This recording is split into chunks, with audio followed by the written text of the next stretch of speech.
Pré-milenismo na Igreja Primitiva. A era pré-niceno compreende o período que começa com a morte dos apóstolos e termina com o primeiro concílio de Nicéia e a adoção do credo do niceno original em 325 d.C. É difícil não exagerar a importância do período pré-niceno para o fortalecimento da doutrina dos cristãos com relação às principais doutrinas. Foi durante esse período que a crença no milenismo, antigo nome do pré-milenismo, foi extremamente comum. De fato, não existem escritos de um único cristão ortodoxo durante os 2 primeiros séculos que apoiem explicitamente qualquer outra interpretação do milênio. Muitos grandes historiadores e clérigos podem ser citados ao afirmar o domínio do pré-milenismo nesse período, quer eles fossem dessa opinião ou não. Entre eles está o célebre historiador da Igreja, Philip Schaff. Ele escreveu essa passagem que é frequentemente citada. O ponto mais marcante na escatologia da era pré-nicena é o proeminente milenismo ou milenarismo, que é a crença no reinado visível e glorioso de Cristo na terra com os santos ressuscitados por 1000 anos, antes da ressurreição e julgamento de todos os outros. De fato, esta não era uma doutrina da Igreja incorporada em nenhum credo ou forma de devoção, mas uma opinião amplamente atual de mestres ilustres como Barnabé, Papias, Justino Marte, Irineu, Tertuliano, Metódio e Lactâncio. Schaff não exagera ao dizer como o pré-milenismo era proeminente na Igreja pré-nicena. De fato, sua avaliação foi bastante conservadora se considerarmos todos os escritos dos pais da Igreja. Embora somente as Escrituras possuam autoridade absoluta para os filhos de Deus, se o ensino era predominante na Igreja primitiva, então ele deveria ser seriamente considerado, pois as gerações que vieram logo após os apóstolos estavam mais próximas de seus ensinamentos e contexto histórico do que as da era moderna. A seguir, faremos um breve exame das crenças pré-milenistas de vários pais pré-nicenos importantes. Barnabé. A Epístola de Barnabé foi escrita por volta de 100 d.C. e é atribuída a um Barnabé. A tradição identifica o escritor como um judeu alexandrino que viveu durante o tempo de Trajano e Adriano. Seu nome pode ter sido Barnabé, embora seja provável que a epístola tenha o nome de um apóstolo para lhe dar alguma autoridade. Alguns, como o arcebispo William Wake, argumentam que esse Barnabé era realmente o apóstolo. O conceito da sexta septa milenar. Essa crença comum a respeito do milênio da Igreja está contida na primitiva epístola de Barnabé. Prestai atenção, filhos, sobre o que significa terminou no 7º dia. Isso significa que o Senhor consumará o universo em 6.000 anos, pois um dia para ele significa 1000 anos.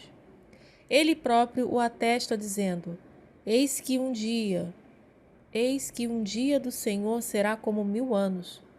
Portanto, filhos, em 6 dias, que são 6.000 anos, o universo será consumado. E ele descansou no 7º dia. Isso quer dizer que seu filho, quando vier para pôr fim ao tempo do iníquo, para julgar os ímpios e mudar o sol, a lua e as estrelas, então ele de fato repousará no 7º dia. Vede como ele diz, farei o início do 8º dia, isto é, o começo de outro mundo. Este é um bom exemplo da doutrina conhecida como sexta septa milenar. A ideia básica é a de que, porque Deus criou o mundo em 6 dias e descansou no 7º, haverá 6.000 anos de existência da Terra antes do milênio. Essa doutrina é derivada do Salmo 90, verso 4, Jubileus 4, do 29 ao 30 e, especialmente, 2 Pedro 3, 8. Os dias da criação, a partir de Gênesis 1, são entendidos à luz da explicação de Pedro sobre os dias serem como milênios para Deus, sendo que o inverso também é verdadeiro. O sétimo milênio é encarado como o cumprimento final do sábado, pois é o sétimo dia. Somente após os 7 dias terem sido completados, o oitavo dia ou a eternidade começará. O pré-milenismo não depende de modo algum da sexta septa milenar. O conceito é que se apoia no pré-milenismo. De acordo com o calendário solar, ela é falsa. Contudo, pode ser considerado verdadeiro de acordo com o calendário hebraico, que ainda não chegou ao ano 5.800. Independentemente da veracidade da doutrina, sua prevalência destaca a importância que muitos na igreja primitiva atribuíram aos 1000 anos literais do Apocalipse 20. Muitos pais da igreja confiavam tanto no pré-milenismo de que usaram como base para outras ideias. Diversos pais da igreja confiavam tanto no pré-milenismo que usaram como base para outras ideias, verdadeiras ou não. Barnabé acreditava que o milênio só começaria depois que Jesus voltasse para destruir o homem mau, isto é, o homem da iniquidade, 2 Tessalonicenses 2:3. Julgar os incrédulos e transformar a criação. Barnabé identificou esses eventos como ocorrendo ao fim dos 6.000 anos após a criação. Policarpo. Policarpo viveu entre 65 e 155 d.C. e está entre os maiores cristãos que o mundo já testemunhou. Ele era amigo de Inácio e ambos eram discípulos do apóstolo João. O arcebispo James Ussher identificou Policarpo como o anjo da igreja em Esmirna, mencionado pelo próprio Jesus em Apocalipse 2:8. Isso é bem provável, já que Policarpo foi pastor dessa congregação durante o período em que Apocalipse foi escrito, em 95-96 d.C. Os romanos tentaram queimar Policarpo na fogueira, onde diante de uma multidão no estádio as chamas milagrosamente se recusaram a tocá-lo. Por fim, Policarpo foi martirizado quando um carrasco o perfurou com uma adaga, resultando em um derramamento de sangue tão intenso que apagou as chamas. Uma das grandes decepções da história da Igreja é que o único trabalho conhecido de Policarpo seja sua epístola aos Filipenses. Nessa carta inestimável encontramos um breve resumo do fim dos tempos, que indica uma visão pré-milenista. Se lhe somos agradáveis no tempo presente, também receberemos o mundo vindouro, de acordo com o que ele prometeu a nós, de que ele nos ressuscitará da morte, em que, se nós vivemos condizentes com ele, nós reinaremos junto com ele, se ao menos tivermos fé. Dessa maneira, que os jovens também sejam irrepreensíveis em todas as coisas, pois todo desejo da carne luta contra o espírito, e nenhum fornicador, nem efeminado, nem aquele que abusa de si mesmo com os outros terá parte no reino de Deus. Embora Policarpo não mencione especificamente um período de 1000 anos, ele afirma alguns aspectos fundamentais do pré-milenismo. Os santos devem reinar com Jesus somente depois que ressuscitarem. Ao instruir sobre como herdar essa era futura, Policarpo citou 1 Coríntios 6:9, equiparando assim o período após a ressurreição ao reino. Tais ensinamentos não poderiam ser encontrados em nenhuma visão escatológica diferente do pré-milenismo. Ao afirmar as bênçãos do reino milenar, Irineu revelou que os presbíteros que conheceram João, o discípulo do Senhor, relataram que o tinham ouvido falar de como o Senhor costumava ensinar a respeito desses tempos. Policarpo foi discípulo do apóstolo João e professor de Irineu. Isso torna provável que Policarpo tenha sido um desses anciãos que ensinou sobre o milênio literal. Irineu, logo depois que Irineu logo depois escreveu que as bênçãos do milênio foram testemunhadas por escrito por Papias, que foi discípulo de João juntamente com Policarpo. Isso apoia a conclusão de que Policarpo era um dos anciãos pré-milenistas mencionados por Irineu e nos lembra que ele estava associado a outro pré-milenista, Papias. Embora não tenhamos evidências conclusivas de que Policarpo tenha mantido todo o sistema pré-milenista, há evidências circunstanciais contundentes de que esta era sua crença. Papias. Ao lado de Policarpo, Papias foi discípulo do apóstolo João. Ele era bispo de Hierápolis, na Frígia, e foi martirizado na mesma época que Policarpo, em 163 d.C. Além de desfrutar da amizade com o apóstolo João, Papias conhecia intimamente vários outros que foram contemporâneos de Jesus e os apóstolos. Isso faz de Papias uma das figuras cristãs mais importantes após a conclusão da Bíblia. É lamentável que, fora de algumas relíquias, o que sobrevive aos ensinamentos de Papias só possa ser encontrado onde ele é citado ou parafraseado por outros pais da Igreja.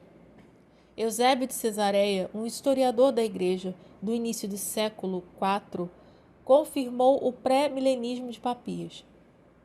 Além disso, a mesma pessoa estabeleceu outras coisas que chegaram a ele por tradição oral, entre outras parábolas e instruções estranhas do Salvador, e outras coisas de natureza mais fabulosa. Entre elas, ele diz que haverá um milênio após a ressurreição dos mortos, quando o reino pessoal de Cristo será estabelecido nessa terra. Papias esperava que o reinado terrestre de Jesus durante o milênio fosse começar após a ressurreição dos mortos. É especialmente interessante que Eusébio tenha registrado o fato de que Papias adotou essa crença por meio de uma tradição oral. A conexão de Papias com aqueles que conheceram Jesus pessoalmente indica que ele provavelmente ouviu esse ensinamento de um ou mais desses indivíduos. É bem possível que o próprio apóstolo João tenha instruído Papias a respeito do milênio. Isso faz mais sentido, visto que João foi o autor de Apocalipse, o livro que mais claramente ensina sobre o reinado de 1000 anos de Cristo. Antes de escrever sobre as bênçãos do milênio, Irineu faz essa fascinante citação de Papias. E essas coisas são testemunhadas por escrito por Papias, o discípulo de João e companheiro de Policarpo, em seu 4º livro, pois havia 5 livros compilados por ele. E ele diz ainda: agora, essas coisas são críveis para os crentes, e diz que, quando o traidor Judas não lhes deu crédito e fez a pergunta: como então as coisas que produzem tão abundantemente são forjadas pelo Senhor?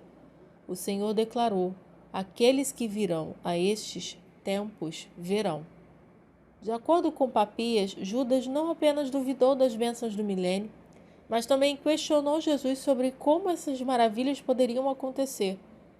Ao evocar o perverso Judas, Papias e Irineu ressaltaram o quanto a postura de discordar dele era importante para eles. Justino Marte. Talvez o pai da igreja pré-nicena mais abertamente pré-leninista fosse Justino Marte. Ele era gentio, nascido por volta de 114 e martirizado em 165 d.C. Ele foi seguidor de Platão até se tornar discípulo de Jesus. Justino identificou o evangelho como a única filosofia verdadeira e se tornou um evangelista. Seria natural que um ex-platonista visse o milênio como algo não literal. No entanto, Justino cria nas palavras proféticas de forma literal em seus principais aspectos.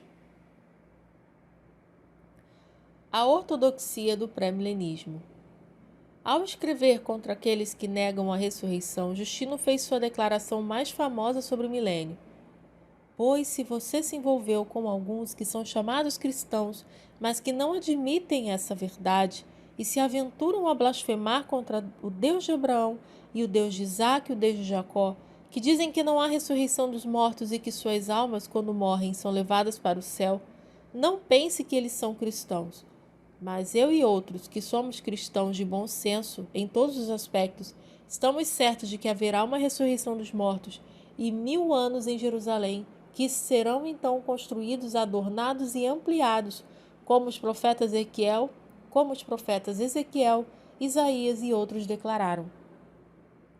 Justino estava escrevendo para informar Trifão de que os que negam a ressurreição dos santos podem se chamar de cristãos, mas seus ensinamentos blasfemam contra Deus. Justino então afirmou que os cristãos que mantêm uma doutrina adequada não apenas creem na ressurreição, mas também que depois dela virá o milênio e que este será centralizado numa Jerusalém glorificada. Para Justino, a ressurreição e o milênio eram realidades naturalmente conectadas, faziam parte da mesma doutrina. Justino, porém, teve o cuidado de observar que havia cristãos genuínos que discordavam dele a respeito do milênio e da reconstrução de Jerusalém. Embora Isaías e Ezequiel digam muitas coisas sobre o milênio, é provável que Justino estivesse em mente as profecias a respeito da grande santa montanha ao descrever sobre a Jerusalém ampliada. Isaías 2, do 2 ao 4, 27, verso 13, 56, do 6 ao 8, 66, verso 20. Ezequiel 20, do 40 ao 41 e 40, do 1 ao 4, 45, do 1 ao 8, 48, do 8 ao 20. Sobre relacionar o milênio à ressurreição dos injustos, Justino prosseguiu dizendo: Além disso, havia um certo homem conosco, cujo nome era João, um dos discípulos de Cristo, que profetizou por meio de uma revelação que lhe foi dada, que aqueles que criam em nosso Cristo habitariam 1000 anos em Jerusalém, e que depois disso há a ressurreição geral e a ressurreição eterna, bem como o julgamento de todos os homens ocorreriam da mesma forma. Justino reiterou que os crentes em Cristo viverão em Jerusalém por 1000 anos e que depois o resto da humanidade será ressuscitada para enfrentar o julgamento. Essas duas ressurreições gerais marcam o milênio exatamente como o apóstolo João registrou em Apocalipse 20, do 4 ao 6. Isaías 65. Depois de escrever, pois, Isaías falou assim a respeito desse espaço de 1000 anos. Justino citou Isaías 65, do 17 ao 25. Ele não hesitou em apontar uma passagem sobre o milênio, mesmo que ela não mencionasse explicitamente um período de 1000 anos. O pai da igreja entendeu que, se as escrituras descrevem um período que não se encaixa no mundo atual ou na eternidade, ele deve estar localizado no milênio. Esse tipo de raciocínio indutivo é comum entre os estudiosos do pré-milenismo ao longo da história da igreja. Justino desenvolveu ainda mais o conceito da sexta septa milenar ao discorrer sobre Jubileus 4, do 29 ao 30, onde é revelado que Adão morreu naquele dia porque morreu antes de atingir 1000 anos de idade. Justino tratou a árvore presente em Isaías 65, 22, como sendo a árvore da vida, apoiando sua afirmação de que a passagem prediz obscuramente um período de 1000 anos. O povo de Deus poderá viver por todo o milênio. Justino cria que o fato de um dia para o Senhor ser como 1000 anos estava ligado a esse assunto, 2 Pedro 3,8. Ele concluiu que Isaías 65, do 17 ao 25, dizia a respeito à reversão da corrupção introduzida em Gênesis 2:17 e no capítulo 3. Irineu viveu de 120 a 202 d.C., servindo como bispo da igreja, onde hoje se localiza a cidade de Lyon, na França. Ele era discípulo de Policarpo, que por sua vez foi discípulo do apóstolo João. O fato de Irineu ter vivido apenas 2 gerações depois do discípulo a quem Jesus amava, João 13:23, torna seus extensos escritos ainda mais valiosos. Sua obra-prima, Contra as Heresias, foi escrita para abordar e derrotar as falsas doutrinas e mentiras dos gnósticos. Os últimos 5 capítulos do livro 5 são tão favoráveis ao pré-milenismo que foram deixados de fora das traduções para o latim na era medieval pelos oponentes da doutrina e reproduzido novamente em 1575. Não é de surpreender que Irineu tenha sustentado o conceito da sexta septa milenar, pois, tantos quantos foram os dias necessários para a feitura deste mundo, este será o número de milênios passados antes que ele seja encerrado. E por essa razão a Escritura diz: assim foram concluídos os céus e a terra, com todos os seus elementos. No sétimo dia, Deus já havia completado a obra que fizera. Nesse dia ele descansou de toda a sua obra. Este é um relato das coisas anteriormente criadas, bem como uma profecia sobre coisas ainda por vir. Pois o dia do Senhor é como 1000 anos, e em 6 dias a criação foi concluída. É evidente, portanto, que elas chegaram ao fim no 6º milênio do ano. Ele ensinou que após o período de 6.000 anos virá o 7º, o dia do Senhor.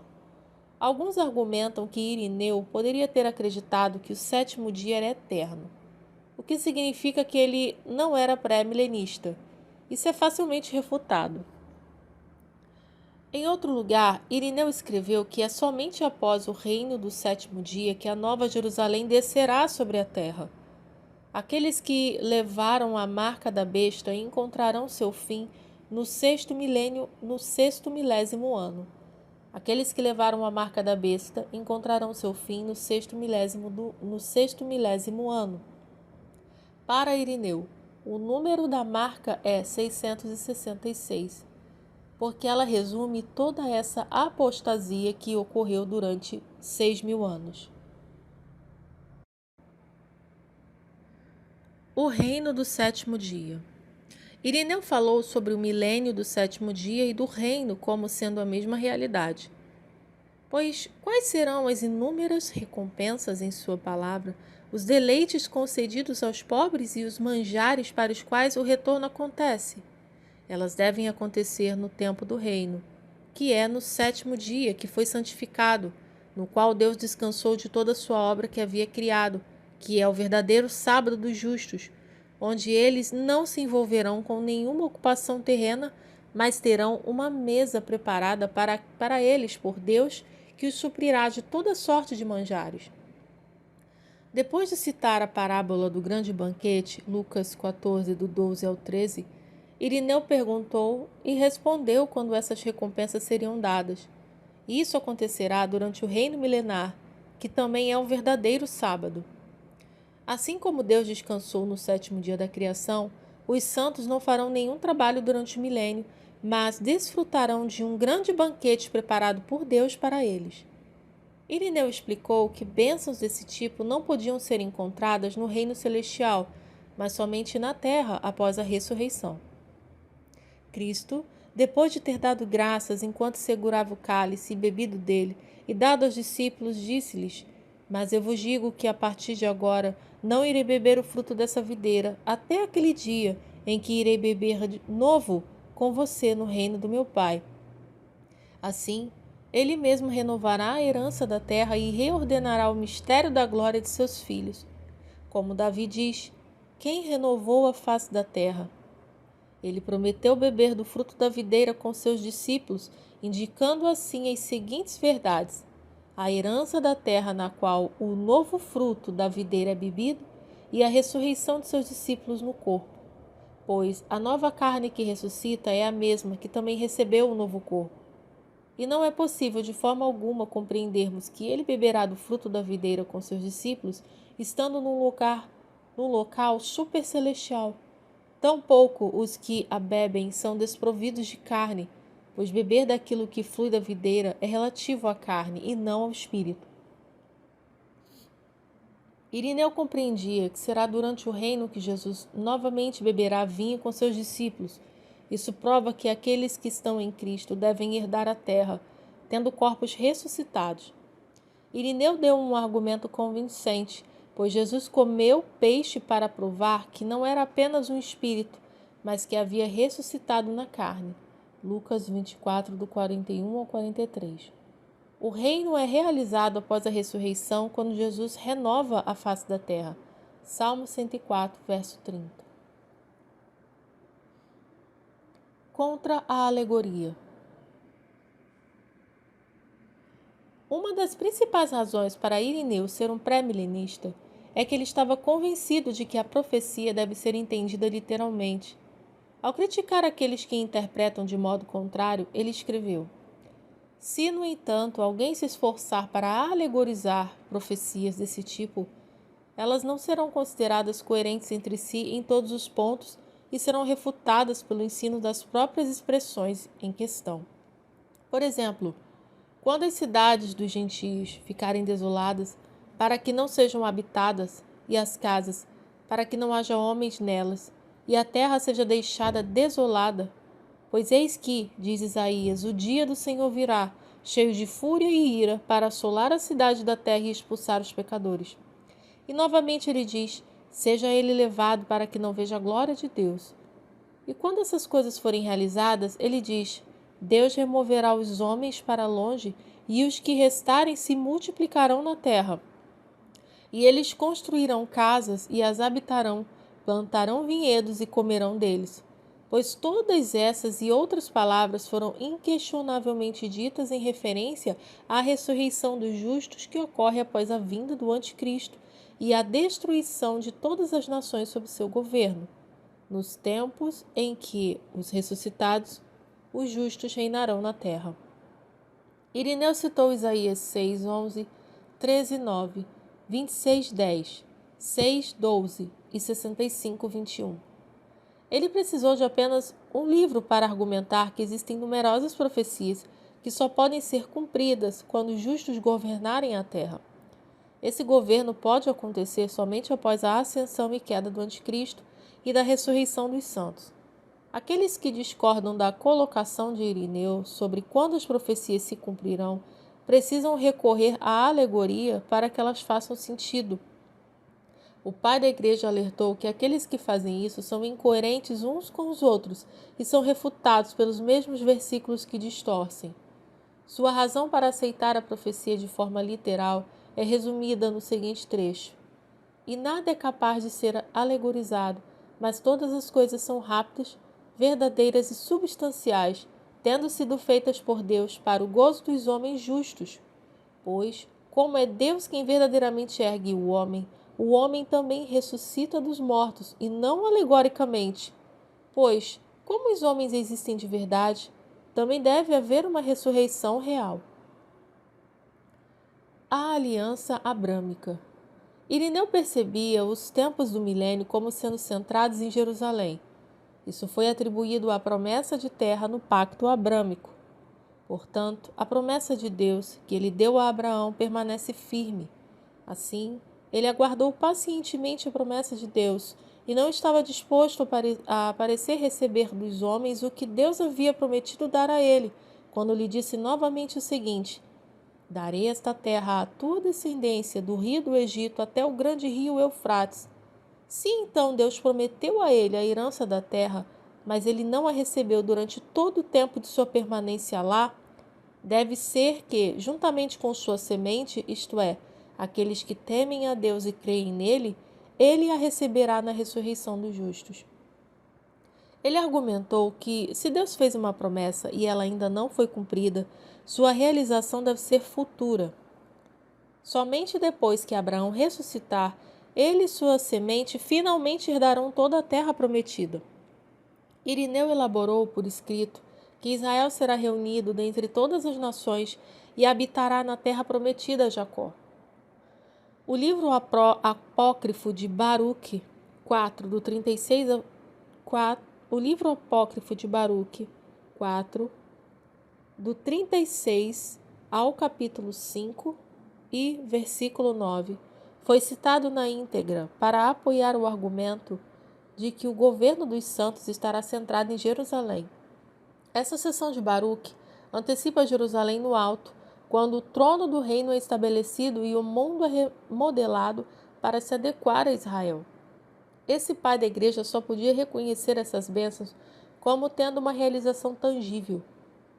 Agora, todas essas coisas como são, não podem ser estendidas em referência a assuntos celestiais, Pois Deus disse: mostrará a toda a terra que está debaixo do céu a tua glória.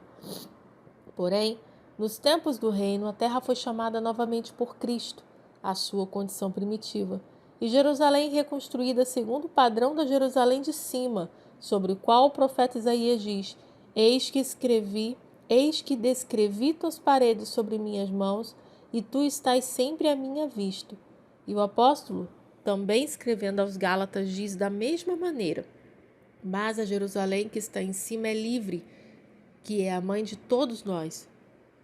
Este é apenas mais um exemplo de Irineu ridicularizando a redução das profecias sobre o rei a uma aplicação celestial vaga. Ele entendia Jerusalém do milênio como sendo baseada na original do céu, apoiando Isaías 49:16 e Gálatas 4:26. Sobre a Jerusalém do céu, Irineu escreveu: e no Apocalipse, João viu essa nova Jerusalém, descendo sobre a nova terra. Pois após os tempos do reino, ele diz: vi um grande trono branco e aquele que estava sentado sobre ele. Ele sustenta que Apocalipse 21:2 será cumprida precisamente onde João escreveu a respeito do reino em Apocalipse. Esse é outro exemplo em que o reino é equiparado aos 1000 anos de Apocalipse 20. É feita uma distinção importante, não apenas entre a Jerusalém do milênio e a Jerusalém celestial, mas também entre o milênio e a eternidade.